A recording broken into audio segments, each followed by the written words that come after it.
Welcome to অ্যানসাইনার mathematics again. দ্বিপদী উপপাদ্য তো তোমরা সবাই জানো, তাই না? সবাই জানি, আমরা 9-10 থেকেই পড়ে এসেছি।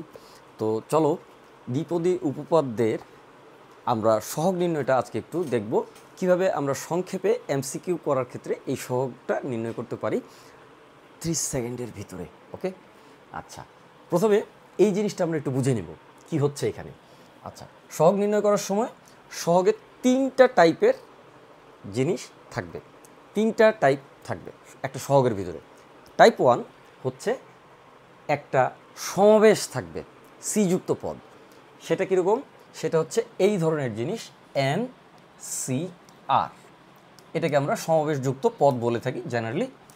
তো এটার ফর্মুলেশন হচ্ছে, আমরা বিন্যাস সমাবেশ চ্যাপ্টারে পাবো। ফর্মুলেশন হচ্ছে ফ্যাক্টোরিয়াল এন মাইনাস আর এবং ফ্যাক্টোরিয়াল আর। এটা হচ্ছে তার সমাবেশ। এই সমাবেশটা ফ্যাক্টোরিয়াল মানে হচ্ছে, ফ্যাক্টোরিয়াল এন মানে হচ্ছে 1 2 3 4, এইভাবে চলে যাবে এন পর্যন্ত। অর্থাৎ 1 থেকে সকল পূর্ণ সংখ্যাগুলো গুণ করলে ফ্যাক্টোরিয়ালের মান পাওয়া যায়। যত ফ্যাক্টোরিয়াল বলা হয়েছে তত পর্যন্ত যেতে হবে 1 থেকে। ওকে, চলে আসি। এই বিষয়গুলো তোমরা অনেকেই জানো, তবু জ্ঞাতার্থে একটু লিখে রাখলাম আর কি। আচ্ছা, চলো এখানে 8তম পদের সহগ নির্ণয় করতে বলেছে। সহগ নির্ণয়ের ক্ষেত্রে 3টা জিনিসের কথা বলেছি। 1 নম্বর জিনিসটা হচ্ছে এনসিআর, 2 নম্বর জিনিসটা হচ্ছে এ যুক্ত বা এর পাওয়ার বিশিষ্ট একটি সংখ্যা, আরেকটা হচ্ছে বি এর পাওয়ার বিশিষ্ট আরেকটি সংখ্যা। 3টা সংখ্যার গুণফল একটা সহগের ভিতরে সবসময় থাকবে। এটা তুমি যেখানেই যাও, দ্বিপদী উপপাদ্যের ক্ষেত্রে বা দ্বিপদী বিস্তৃতির ক্ষেত্রে এই 3টা বিষয় সবসময় তোমার সঙ্গে উপস্থিত থাকবে। চলো আমরা একটু দেখি কীভাবে সহগটা লিখতে হয়।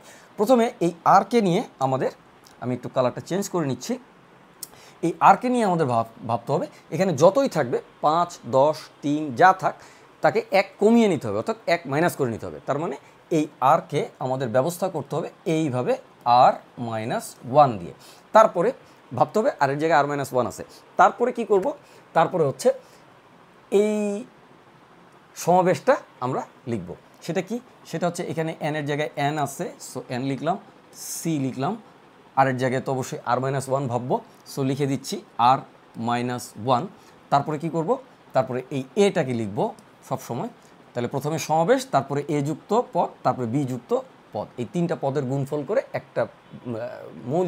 একটা যৌগিক পদ আমরা পাবো। তো এইখানে এ টু দি পাওয়ার কত লিখব? এই পাওয়ারটা সবার আগে লিখব, তারপর হচ্ছে এই r-1কে এখান থেকে মাইনাস করে দেব, r-1।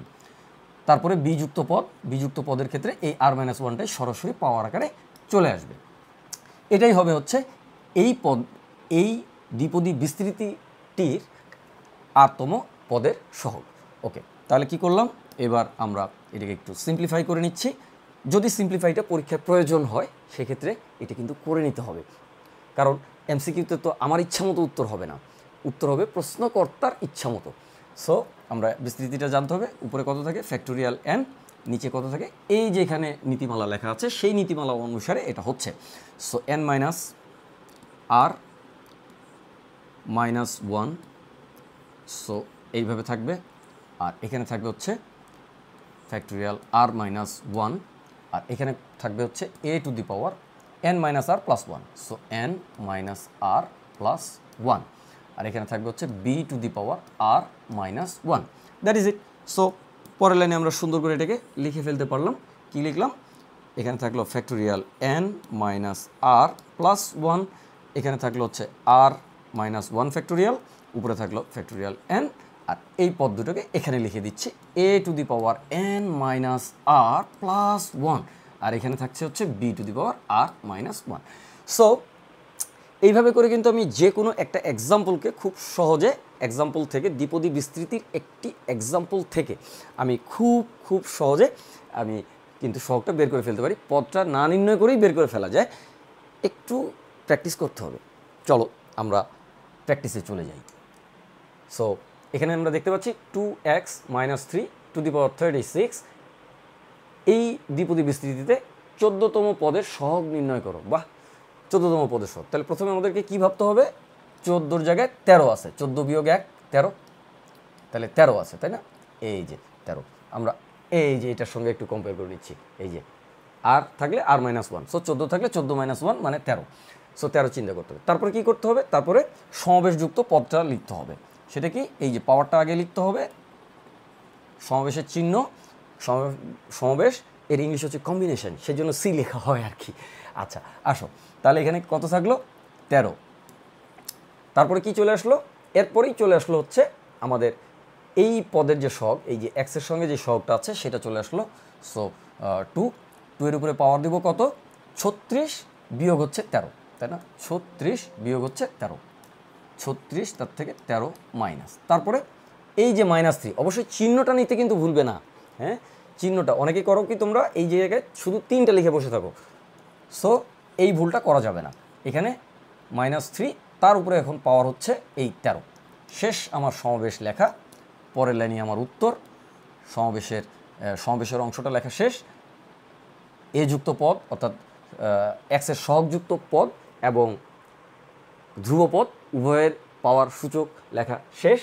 আমরা নিচে লিখছি 13 ফ্যাক্টোরিয়াল 13, 36 থেকে 13 বাদ দিলে বোধ হয় 23 থাকে যতদূর সম্ভব, যদি আমি ভুল না করে থাকি। আর উপরে হচ্ছে ফ্যাক্টোরিয়াল 36 এই, আর এখানে কত থাকলো, 2 এর উপরে 23 পাওয়ার, আর এখানে এই মাইনাসের উপরে বেজোড় সংখ্যক পাওয়ার থাকলে সামনে মাইনাসটা চলে আসে, তাই এখানে দিয়ে দিলাম 3 এর উপরে 13 পাওয়ার, 3 এর উপরে 13 power. So this should be your answer. এইভাবে খুব দ্রুত কিন্তু এমসিকিউ করে ফেলা সম্ভব। তোমাদের জন্য শুভকামনা রইল।